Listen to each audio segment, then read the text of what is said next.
Well, today on Christmas Eve 101 years ago was the first lighting of the National Christmas Tree at the White House. Well, here to share more about the annual tradition started by President Coolidge is celebrity historian Rafi Andonian. Good morning. Good morning. Merry Christmas to you. Merry Happy to have Christmas you. To you. Even bought the Oh, candy cane there we for go. you. Thank you. Thank you.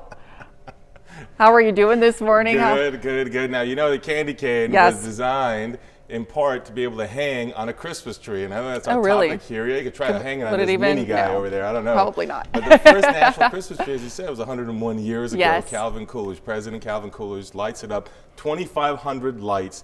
48 feet tall, and like anything in DC, and like anything in DC, there's a lot of lobbying involved. Right. So, for example, a local community city leader, a DC leader, had an idea to try to do a Christmas tree at the White House that was thoroughly representative, as she put it, to represent the national character, to be large and representative, right? That was one idea. Another idea was the president of Vermont's Middlebury College, which is Coolidge's home state in Vermont, started to lobby the Vermont senator to try to get something in D.C. Well, those two things came together and got to Coolidge's attention, both him and the First Lady, and they allowed the Christmas tree to be there. Now, another piece that came into it was the New York City electricity people, because they wanted to show off the wonders of electricity. Right. Remember, it's 1923, electricity is a new phenomenon. So with a push of a button, he's able to just light up the Christmas tree and show off progress in electricity. And starting a tradition for 100 years. As well. And it also represents American character, because remember, we're talking about the roaring 20s,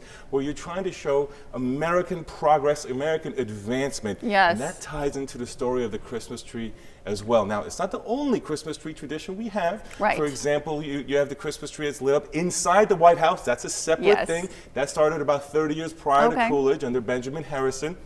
Or we might think of the national ornament that was started by Ronald Reagan in the 1980s. So there are different elements of traditions at different points, but the huge Christmas tree in the White House outside is started by Calvin Coolidge 101 years ago today. How fascinating is that? Now, talk to me briefly, just really quick, about how the Christmas tree even just got started and was adopted in America.